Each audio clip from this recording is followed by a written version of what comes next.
Hi everyone! I thought I should say something about Lauren Southern getting her Patreon account terminated on the basis of life-threatening actions or something that they sort of claimed that the money would go to the Defend Europe project and that the Defend Europe project is likely to lead in loss of life, so that it would be against the terms of service to use the money like that, even though she isn't even using the money on the Defend Europe project, and the Defend Europe project isn't about endangering anyone's life, so it's a pretty also defamatory thing to say, to claim that she is involved in killing people. So, of course, you shouldn't let this slide, because if they get away with doing this to one person, they are going to keep doing it. They are going to keep coming after all people who are guilty of wrong thing. So go on Twitter, write emails, bully the shit out of these people, of course in a non-threatening way. Stay within the bounds of the law, but let them know at Patreon that you're not approving of this, that they are in the wrong, and that you demand that Lauren's account is reinstated. And this also got me to think about all the interesting ways leftists and these henchmen of them have bullied or attempted to silence me. And I actually had to write it down, because otherwise I would be bound to forget something. So let's see what's going on. So my Facebook account is constantly banned. I'm now banned too, and this ban came from a message saying this. Where was the question? I must have missed it. Maybe it's in the comment section of my old blog. I haven't read that much since I changed platforms. So that was the message that got me my last 30-day ban. So it's a clear case of these mass reporting leftists like to do, that they choose one comment or post and then they all go and report it. And of course, because YouTube doesn't even have Finnish-speaking people to check these things, and it's all done by algorithm, there's no real process in checking what the messages actually say. They simply make the decisions, or the algorithm makes the decisions by the reporting behavior of other people. And my YouTube videos get false DMCA reports, and especially videos on this English-speaking channel get demonetized a lot. That doesn't happen that often in my Finnish-speaking channel, and I guess I don't know why, but maybe they are more prudent when it comes to English-speaking videos. And all of my videos on this channel, regardless of their content, are blocked in over a dozen countries, including France and Germany, which means a big loss in audience, because those are fucking big countries. And there are a lot of people in there who are interested in this stuff, that these things like immigration, they affect their lives all the time. So, of course, they should be able to hear whatever they want on YouTube. That it's interesting that their countries don't mind letting even millions of migrants from the developing countries in their countries, but they won't let my words inside their borders. That's too dangerous. And my AdSense is under constant attack. But this far, Google has always landed on my side, that they aren't as shitty about these things as, say, Facebook is, or Twitter. That they usually have a pretty broad sense of the free speech. So they haven't managed to take down my AdSense, and they have sort of slowed down in attacking it. Maybe it's because of that because the attacks haven't worked out, so they are now choosing different routes. And leftists mass voted my blog on Blogger, this Finnish blog that has the same name, Tuonen Joutsen, which is Finnish for the swan of Tuonela. They voted my site to have an unsafe or dangerous rating on a popular add-on used to rate sites. And the basis for the rating was racism and hate speech. So my Blogger blog is dangerous and unsafe because there's hate speech in there. And think about it, there are people who actually take on this sort of shit. That, okay, let's do this. Let's spend some time to mass vote this woman's blog to have an unsafe rating. Like, who gives a shit? I hadn't even heard of that add-on before somebody let me know that there's such a campaign going on against me. People try to dig up dirt and personal information about me, and even my grocery shoppings have ended up on online forums. Like, this has actually happened, that someone explained online what Younes and I had bought at the local grocery store. And things like my ex-boyfriend's name has been dug up, even though I have been very careful not to use full names of people close to me.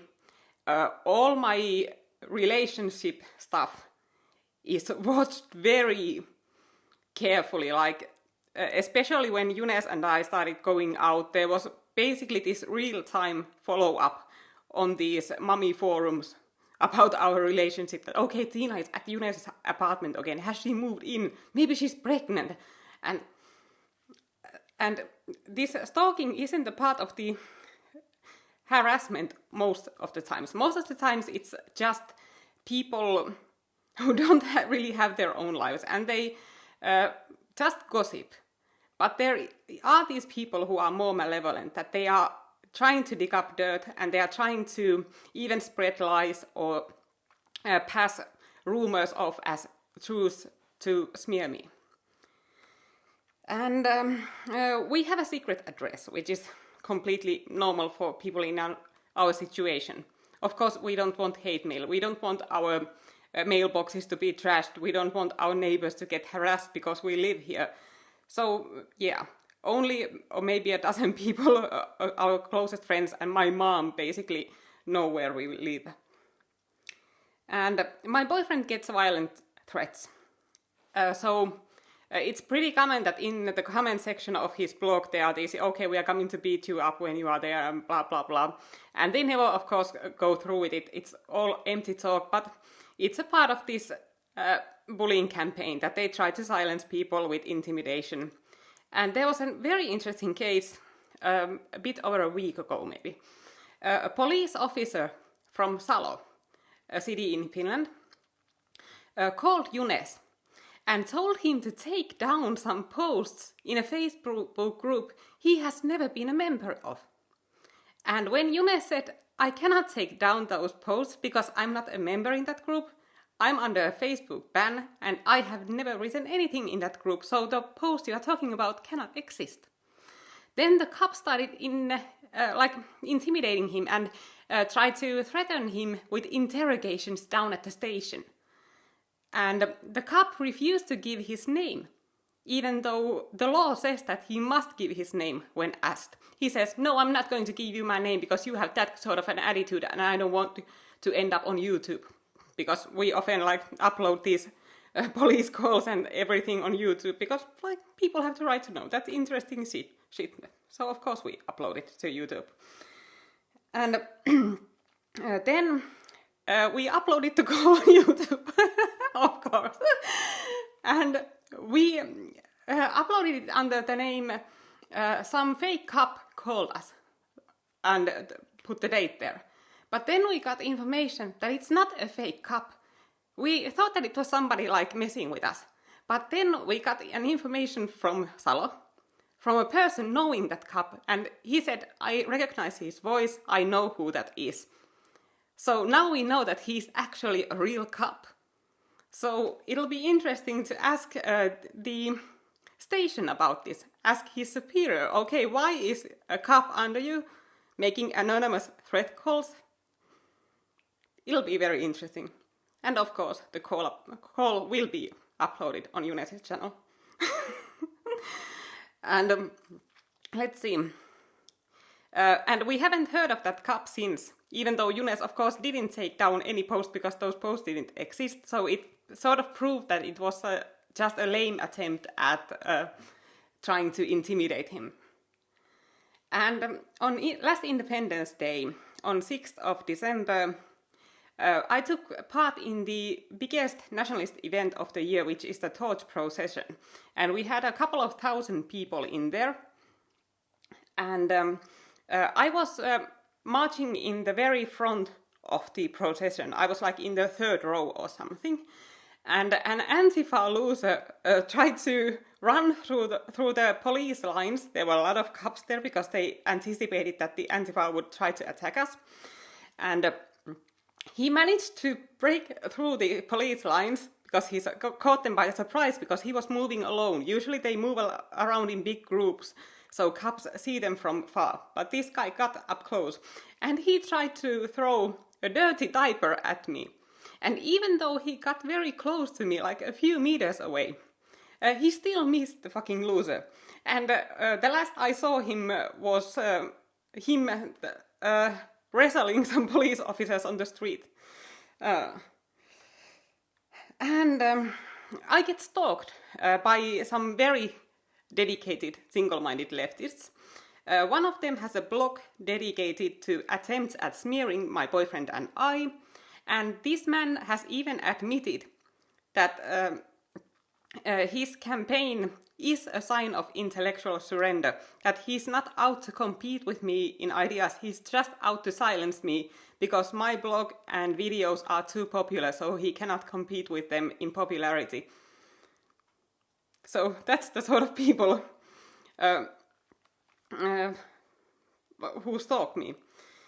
And I get told regularly these things that would immediately get a right-winger banned should they say those things at left-wing women, like feminists.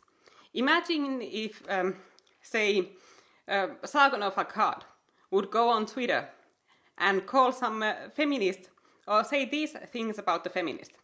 That she's a Nazi whore, worse than Hitler or pedophiles, that she's a psychopath, a parasite, a junkie, a bimbo, and that the swan should get her wings cut off.